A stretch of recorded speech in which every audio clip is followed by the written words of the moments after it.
and you could see he was so angry. It's almost like he was ready to burst.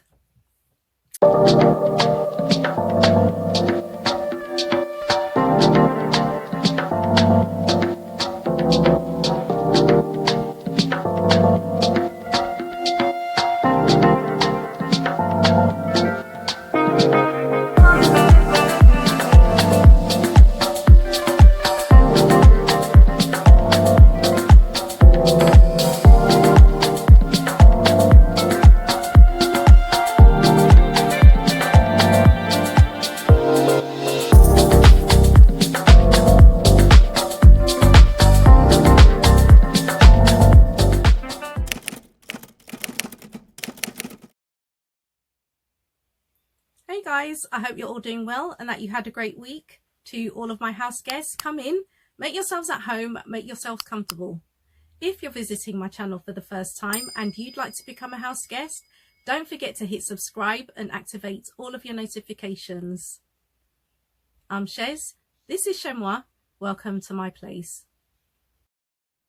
House rules.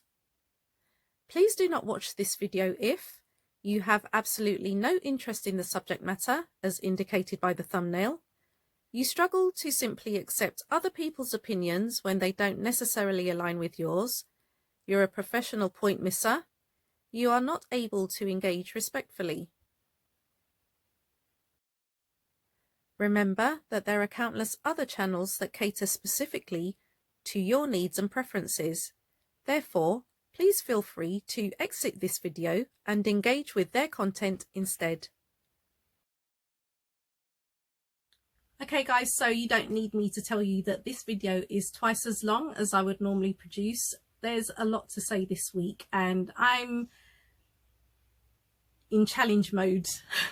I think that's the best way I can describe it. So if you haven't already, grab yourself a drink, grab yourself some snacks, sit back, relax, and let's get into this video.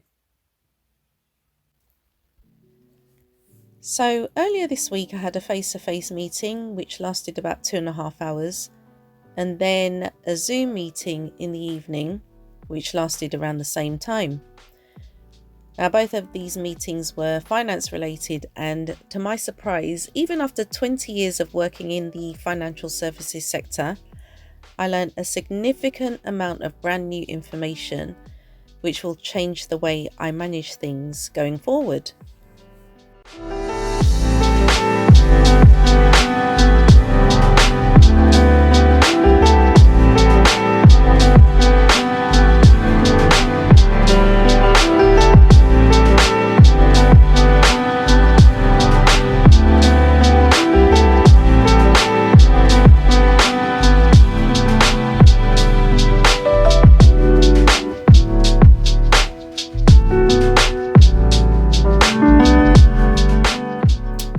This week also saw news reports concerning the Archwell Foundation, unsurprisingly negative, in relation to the organisation's finances.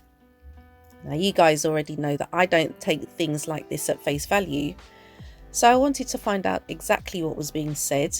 But before we get into that, I first wanted to provide a definition of compound interest, which is the title of today's video. Compound interest is a well-known term in the world of banking. In simple terms, compound interest can be defined as interest you earn on interest. When we look at mainstream media, particularly the British media, their interest in Harry and Meghan began with curious fascination around 6 years ago, and has exponentially compounded into wild, relentless obsession, which doesn't show any signs of abating. Now, if I were to liken the British media to an animal, it would be a cat. But the British media wouldn't be just any old cat, it would be a Sphynx. Not attractive, very unhealthy looking, and not nice to be around, for me anyway. They watch and wait, looking for crumbs of rumours and misinformation to pounce on, they play with and twist the information even more before presenting it to the public as absolute truth. They do this because they know that any headline regarding Harry and Meghan, particularly when it's negative, generates lucrative income for them. And they know that even the worst reporting about Harry's blood family won't generate nearly as much interest. So, purely for context, here's an example of what's been reported by one of the UK tabloids. This article is from the express.co.uk on Wednesday 13th of December 2023. Now, before I actually read the article, be warned that I may stumble over some words, simply because this article is so poorly written. They have no respect for you as the consumer. If you actually read this garbage on a regular basis, they have no respect for you as the consumer because the editor can't even edit properly.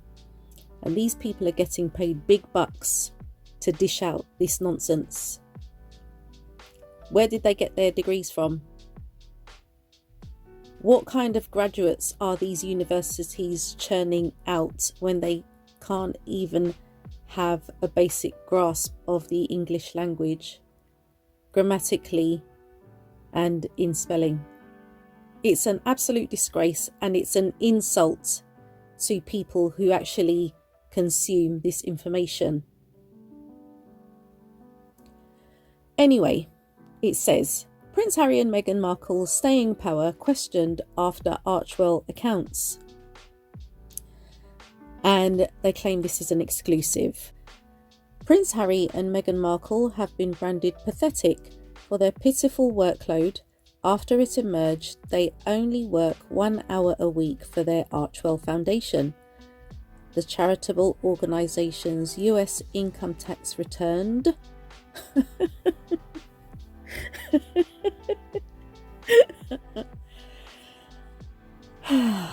The charitable organisation's US income tax return reveal it suffered a colossal 84%, £8.7 million drop in revenue after just 1 year. Donations were down to just over £1.6 million in 2022, down from £10.3 million the year before. Paperwork shows that the donations came from just 2 donors. Archwell also recorded a loss of £536,357 as its income of £1,594,437 failed to outweigh. Oh my goodness. Failed to outweigh the £2,130,795 spent on expenses. The foundation does still hold about £6.8 million in reserves. Tax fillings. I can't with these people. Tax filings also showed that Harry and Meghan work just 1 hour unpaid a week, despite dedicating the bulk of their time to the enterprise since they stood down as senior working royals in 2020. Long-standing royal commentator Richard Fitzwilliams remarked that the tax return didn't make cheerful reading. Speaking exclusively to express.co.uk, he said, Archwell's tax return did not make cheerful reading for a couple apparently so determined to be known as philanthropists. It is reported that they made a net loss of €674,000 and that there are only currently 2 donors. Surely a couple who have the important connections they expected to have could do better than that. There is reportedly widespread cynicism as to whether they actually have staying power. Harry and Meghan apparently give Archwell an hour a week of their time. This is surely pretty pathetic. What, one wonders, are they doing with the rest of it? I'm wondering why it matters to you, Mr. Fitzwilliam, or whatever your name is. 1 hour a week. Okay, it's their organisation. They're not getting paid for that hour, according to what I've just read in this article. Do you really think they could lead the lifestyle they lead if they just worked 1 hour a week, paid or unpaid? Why are you wondering what they do with the rest of their time? How does it affect your life? Which is what I ask in many of these videos. Do you not think they have a robust foundation of legal and financial representation to help them navigate this huge responsibility? And they report like this, these UK tabloids, because they really believe that the public are stupid. That's what they honestly believe. And this is why I pointed out at the beginning of this article, they can't even be bothered to respect you enough to edit the piece properly.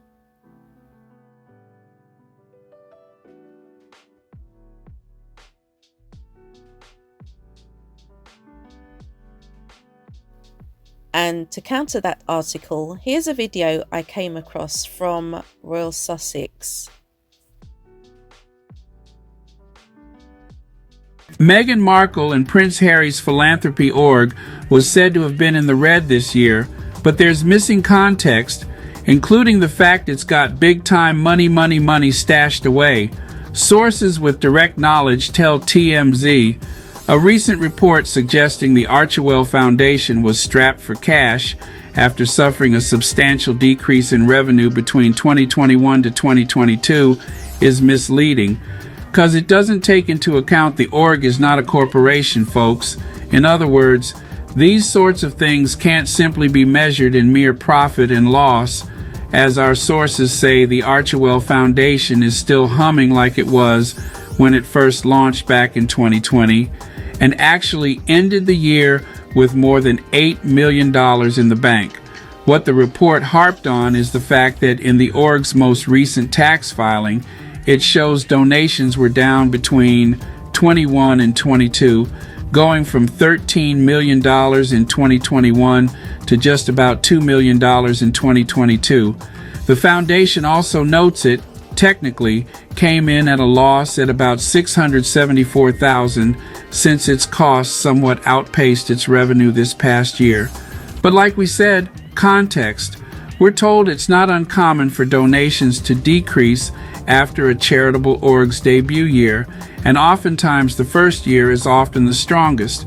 The Archewell Foundation smartly stored that huge influx of cash they got between 2020 and 2021 and are now divvying up the dough based on their long-term goals. So, yes, donations are down, but AF is not out of the philanthropy game. There was also a claim in the report in question that Archewell's CEO, James Holt, had received a fat pay raise between 2021 and 2022, jumping up in salary from $59,000 to about $227,000. We're told that 21 figure was just a partial year of Holt's pay. However, the source was not specific about Holt's full annual salary. While Archewell is fine and dandy in the 501c3 world, it does seem to be under the gun to come up with new ways to generate donations and revenue. We'll see what they got. The Archwell Foundation, as far as I've observed, have no reason to hide their financial information. It's there in the public domain for everyone to see. But the media relies heavily on the probability that most people are unlikely to look a bit more into what's been reported and ask questions. So they print what they want while they insult your intelligence in the process. Now let's return to this side of the pond and look at the financial information released in relation to the royal family. Republic.org.uk published an article on the 10th of December. Prince William costing taxpayer over £127,000 an hour. Campaigners have criticised the latest suggestion that the royals are working hard after the Telegraph reported the number of engagements they had carried out this year. Although spun as showing a hard-working family, the numbers suggest the royals do the equivalent of no more than 2 months of full-time work each year. William has carried out just 172 engagements, which amounts to less than 1 month full-time equivalent work. Kate did even less, with just 123 engagements. Engagements last an average of 1 hour, although many are much shorter.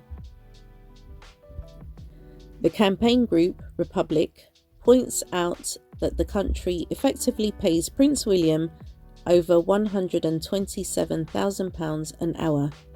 The Duchy of Cornwall, which is a public asset owned by the Crown, will pay William an income of more than £22 million a year.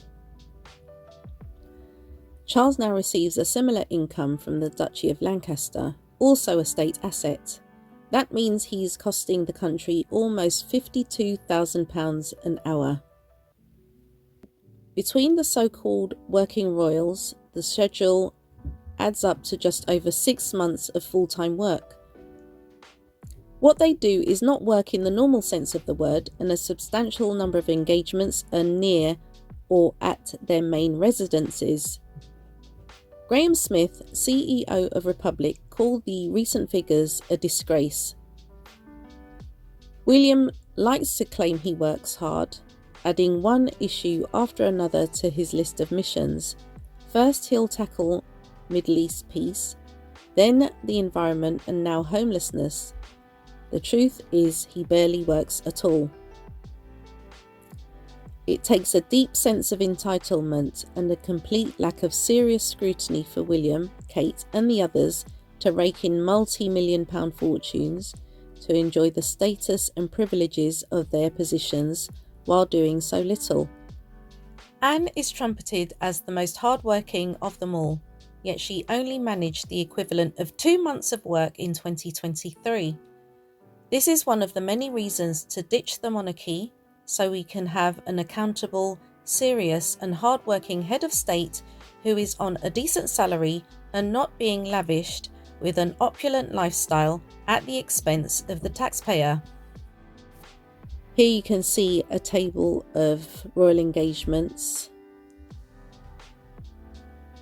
shown in hours, days, weeks and months.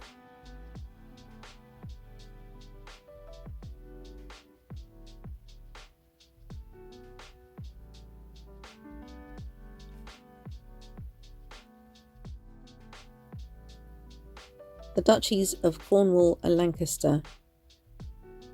The royals claim the 2 duchies are private estates, yet they are the property of the Crown, and they originate from the same place as the land held by the Crown estate. The historic record is quite clear that these estates are only in the hands of Charles and William because Parliament allows that arrangement to continue. Now, when I see information broken down like this, I'm convinced that a high percentage of the UK are literally under a spell.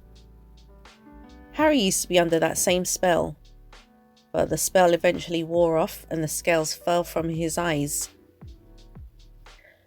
Do you remember in my last video I referenced the £700,000 allowance that his father had put a stop to because Harry didn't do what he was told? With that in mind, I wanted to have a brief look at what Meghan brought to the table before she entered a relationship with Harry.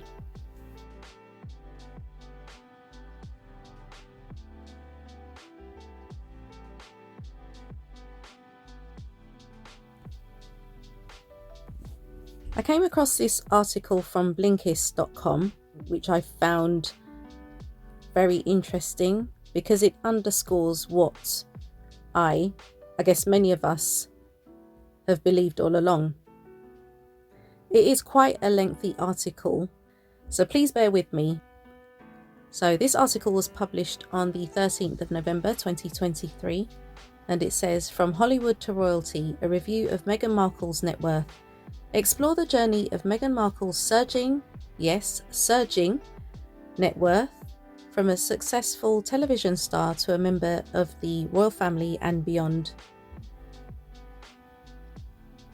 From her early days starring in the hit television series Suits, to her entrance onto the global stage as Duchess of Sussex, Meghan Markle, 42 years old, has captivated the world with her grace, philanthropy, and inspiring journey. Her foray into the British royal family and subsequent departure, alongside her husband, Prince Harry, has made headlines across the globe, showcasing her resilience and dedication to creating her own narrative. Yet, alongside her impactful societal contributions and personal transformations, there's another aspect of Markle's life that piques public curiosity: her net worth.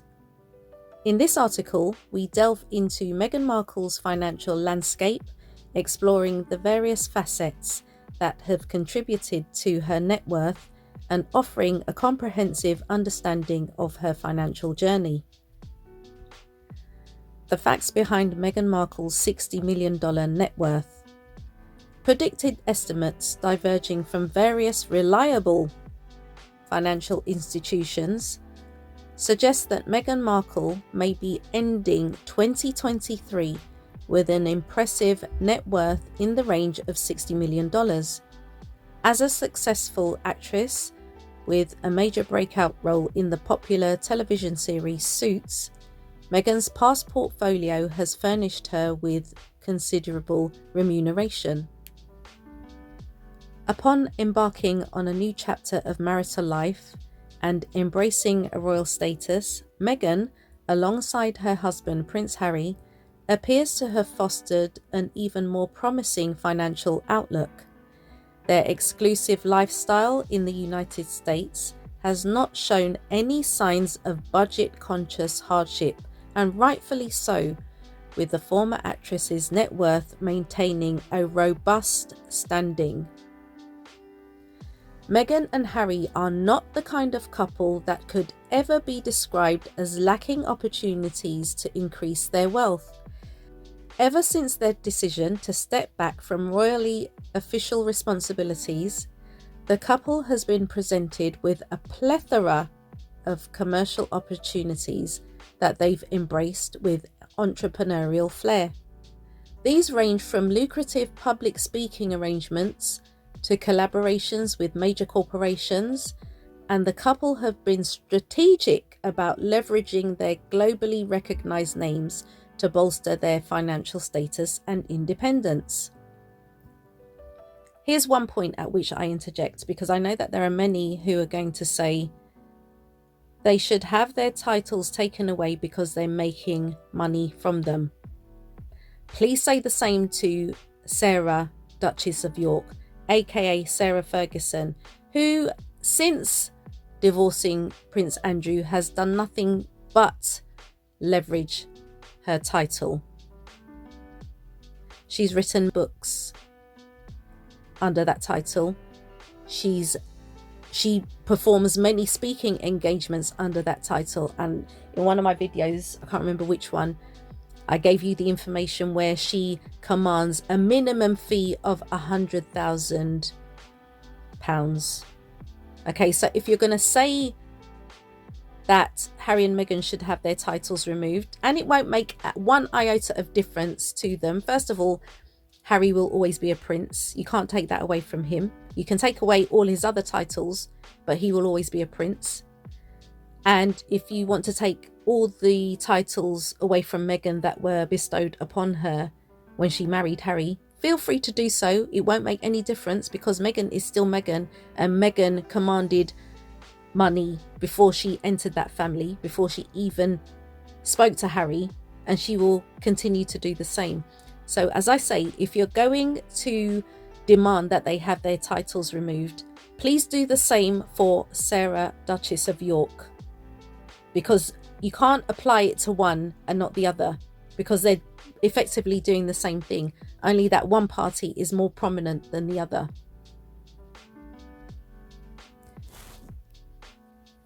I shall continue.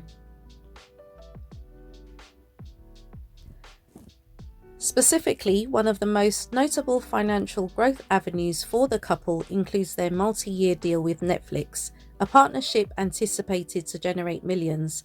Further supplementing this is Meghan's return to her roots in the entertainment industry with voiceover work, book deals, and an investment in a plant-based latte startup. The accumulation of these entrepreneurial ventures is a testament to the couple's drive to maintain their financial autonomy while also serving their philanthropic interests. Their business-savvy approach, combined with their continued earnings from past projects, is set to secure their net worth well into the future. From TV royalties to real-life royalty.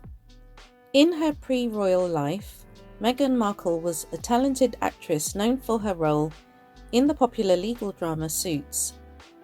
Airing on the USA Network for 9 seasons, the show accounted for a large chunk of Meghan's earnings during her acting career. The show's success not only spotlighted Meghan's acting prowess, but also significantly amplified her financial status. As per trusted network sources, Meghan was raking in around $50,000 per episode, and with multiple seasons, this clearly made a substantial impact on her financial well-being. Remarkably, Meghan's departure from the show has not severed her monetary ties with Suits. Even after she bid adieu to Rachel Zane, her on-screen character, Meghan continues to garner income from her time on the show through the concept of TV royalties. This means that every time an episode of Suits in which Meghan appears is aired, she receives a certain percentage of the earnings, further fueling her post-acting career net worth. It's a common practice in the television industry, and one that continues to financially benefit Meghan to this day, adding a steady stream to her and Harry's combined net worth. Meghan Markle's net worth before her royal marriage. Before she met and married Prince Harry, Meghan Markle was paving her own path in the world of acting and was estimated to have accumulated a net worth of approximately $5 million. Apart from Suits, Meghan was also the face behind the successful lifestyle blog The Tig, which acted as a curated hub of food, travel, fashion, and beauty insights. Meghan's entrepreneurial prowess shone through the blog, contributing a significant income chunk to her net worth. On top of this, she also had numerous roles in various films and shows aside from Suits, further supplementing her income. Additionally, Meghan also earned revenue through strategic endorsements and brand collaborations, capitalizing on her growing fame and popularity. Undeniably, her pre-marriage earning channels showcased both her entrepreneurial acumen and her acting talents, culminating in a significant net worth that laid a financially healthy foundation for her future. Harry and Meghan's $120 million combined net worth. Harry and Meghan's decision to step back from royal duties in early 2020 marked the couple's pursuit of financial independence. As of 2023, the projected combined net worth of Prince Harry and Meghan Markle is estimated to be around $120 million. It's important to note that this hefty sum doesn't solely depend on Meghan's acting career or even their recent business deals. Prince Harry's individual net worth, estimated at around $50 million before his marriage, contributes significantly to the couple's combined wealth. His wealth largely came from his inheritance from his mother, Princess Diana, and his great-grandmother, Queen Elizabeth, the Queen Mother. Part of his wealth also originates from the yearly allowance he received from his father, Prince Charles, through the Duchy of Cornwall. Another interjection. Please correct me if I'm wrong. I'm thinking, is this the £700,000 allowance that I referenced earlier in the video and in my previous video?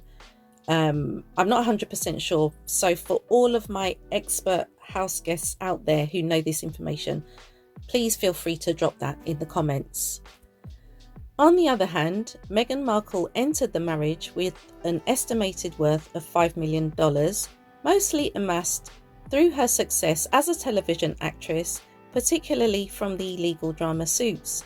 Upon their departure from royal duties, Meghan and Harry signed lucrative deals with companies like Netflix and Spotify, which have been instrumental in propelling their wealth. Their production company, Archwell Productions, and podcast platform, Archwell Audio, are both significant streams of income for the couple. Meghan Markle's net worth, accumulating from various endeavours, reflects a fascinating journey from acting to royalty and again back to the entertainment industry with successful ventures.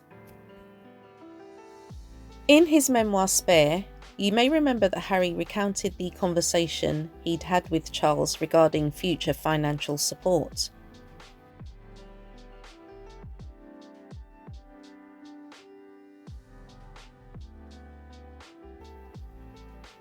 Cloudy, blustery day. I jumped into the venerable old Land Rover, the ancient army ambulance that Grandpa had repurposed. Pa was behind the wheel, Willie was in the back. I got into the passenger seat and wondered if I should tell them both what I was intending. I decided against it. Pa already knew, I assumed, and Willie had already warned me not to do it. It's too fast, he told me. Too soon. In fact, he'd actually been pretty discouraging about me even dating Meg.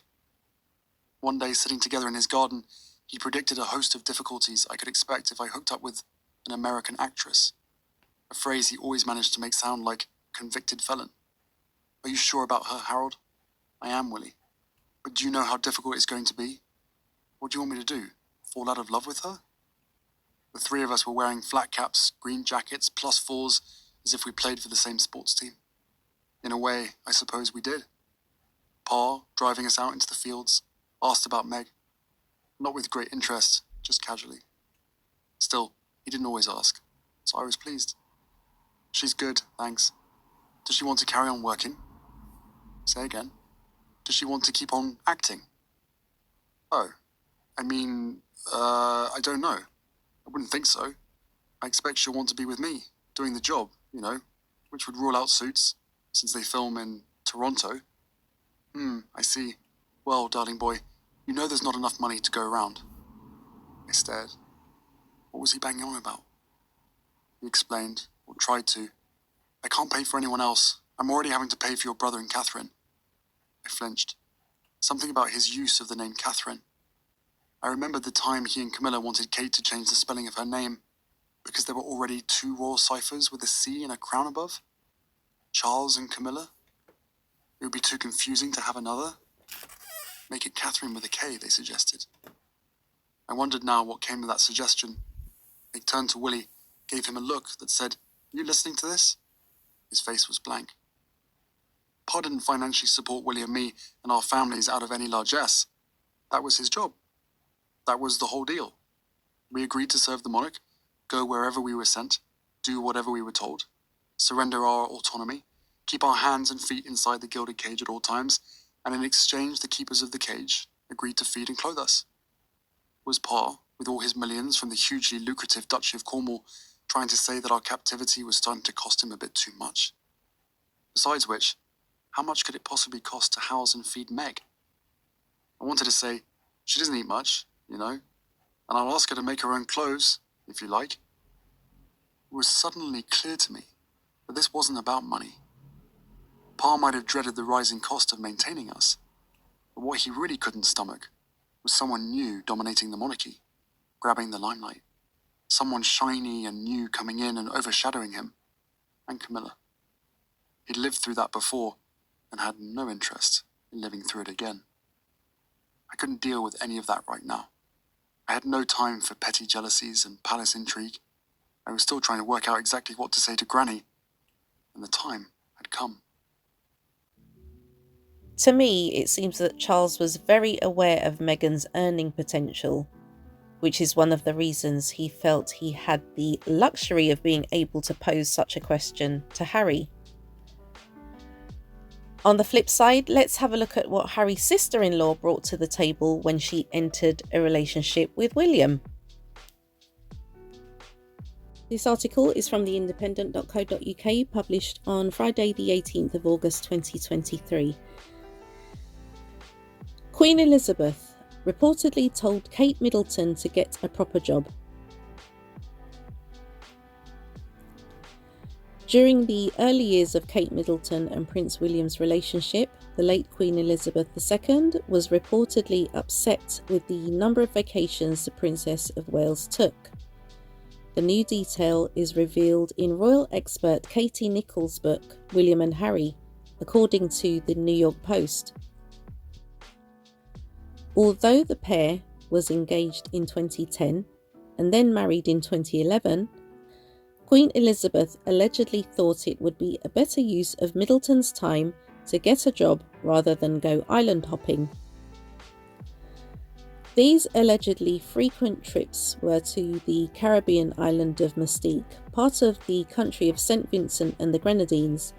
Nichols wrote in her book, if Middleton was not with William at Balmoral, then the couple were skiing or holidaying on Mystique. Kate was there so often the press dubbed her Queen of Mystique, a title that had previously belonged to Princess Margaret, the book continued, a reference to Elizabeth's younger sister, Princess Margaret. Nichols added that because the trips coincided with the 2008 recession, the late Queen wasn't happy to see the couple constantly on lavish vacations. Such frivolous displays of wealth were unpalatable to the Queen, she wrote. While the rest of the world speculated that an engagement was on the horizon for William and Kate, the Queen believed an announcement should be postponed until Kate was settled in a career.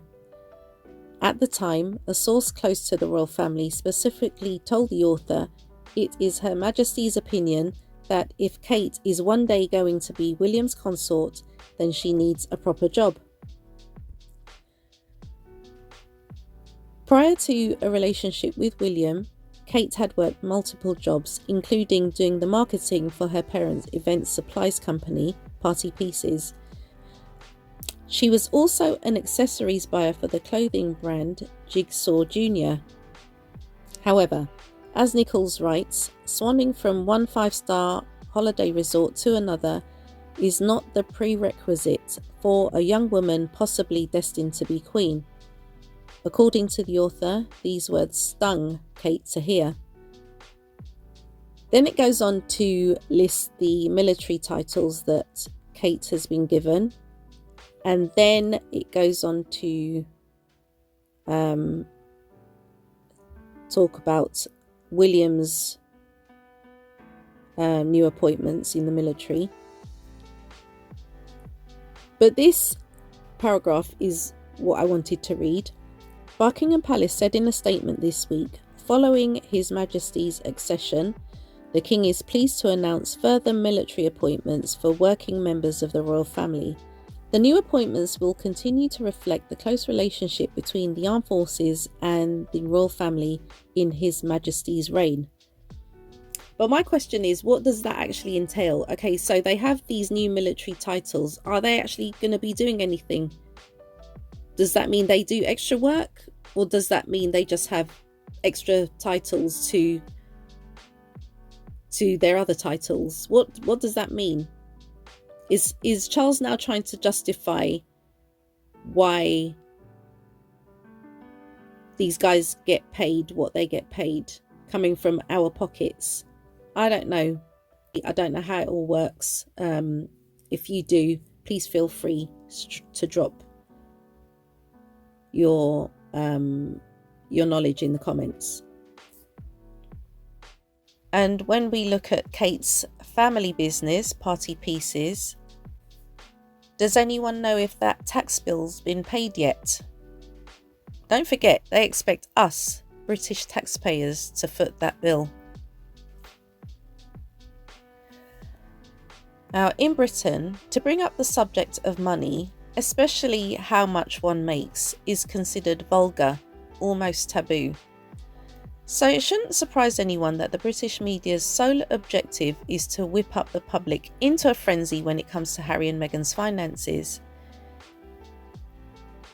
It's meant to provoke jealousy, and that's why any hint of Harry and Meghan failing is a source of great pleasure and delight to the establishment. In the operations they undertake, Harry and Meghan have to be fully accountable and transparent. Even more so as they're under the microscope of public scrutiny 24/7. So if any of their business, philanthropic, collective and individual ventures happen to no longer be viable, how does that affect anyone outside of their organisation? As I'll always remind you in these videos, Harry and Meghan are not the ones taking money from hardworking UK citizens, which means that what they do has absolutely no financial impact on the way you live your life.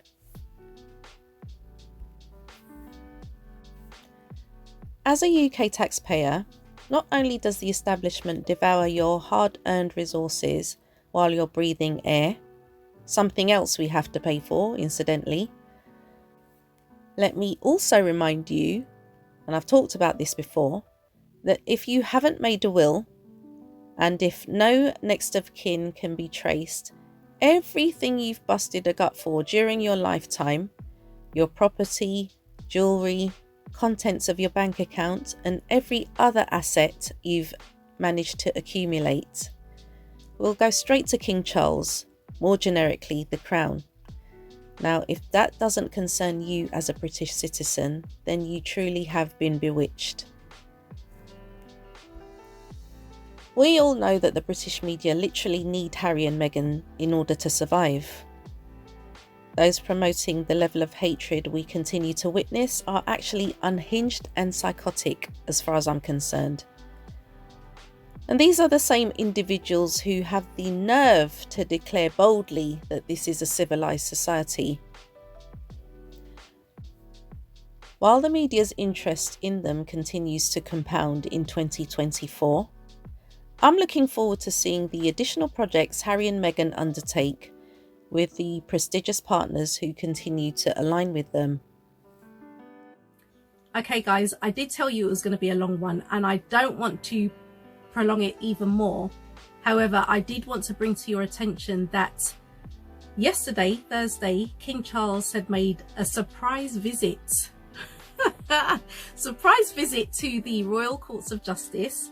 And for those of you who aren't aware, the Royal Courts of Justice is where the High Court is housed, and the High Court is where Harry has had his cases heard. So this was yesterday, Thursday. Today, the judge in Harry's case against Mirror Group newspapers with regard to phone hacking has made his ruling, and Harry's basically won. Two things on that. Firstly, there were a lot of people online saying that he only needed to win one, guys, to prove that this activity was taking place.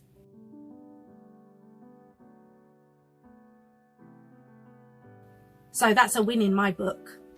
And secondly, as you can imagine, Morgan had plenty to say on the result. It's a big win for Harry, and his test case could just be the tip of the iceberg. Plenty of other people, famous and not, we're waiting to see how this one went. So, Simon, we know the editor of the Mirror at the time was Piers Morgan. He's reacted to that ruling today. Safe to say it was a little lively, wasn't it? It was lively, Dan, as you would expect from Piers Morgan. He said he would have been happy to give evidence here, but no one called him to give evidence, including his former employers at Mirror Group newspapers. His target in his statement, not so much the judge, but the Duke of Sussex, as you will hear in this clip. The judgment finds there is just one article relating to the prints, published in the Daily Mirror during my entire 9-year tenure as editor, that he thinks may have involved some unlawful information gathering. To be clear, I had then, and still have, zero knowledge of how that particular story was gathered. I've never hacked a phone or told anybody else to hack a phone. Prince Harry's outrage at media intrusion into the private lives of the royal family is only matched by his own ruthless, greedy, and hypocritical enthusiasm for doing it himself. He talked today about the appalling behaviour of the press. But this is a guy who's repeatedly trashed his family in public for hundreds of millions of dollars, even as two of its most senior and respected members were dying, his grandparents. Strong stuff from Piers Morgan tonight. So this is the end of the just one of the 5 active court cases that Prince Harry had, this one against Mirror Group newspapers. There are still 2 more in the pipeline against News Group newspapers and Associated newspapers.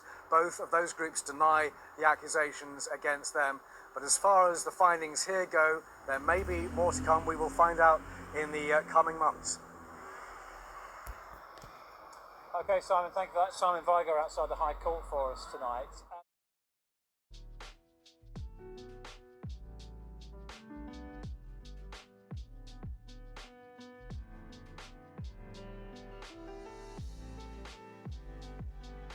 What interests me about that is that Morgan didn't have a go at the judge who made the ruling. Remember, it's the judge's decision.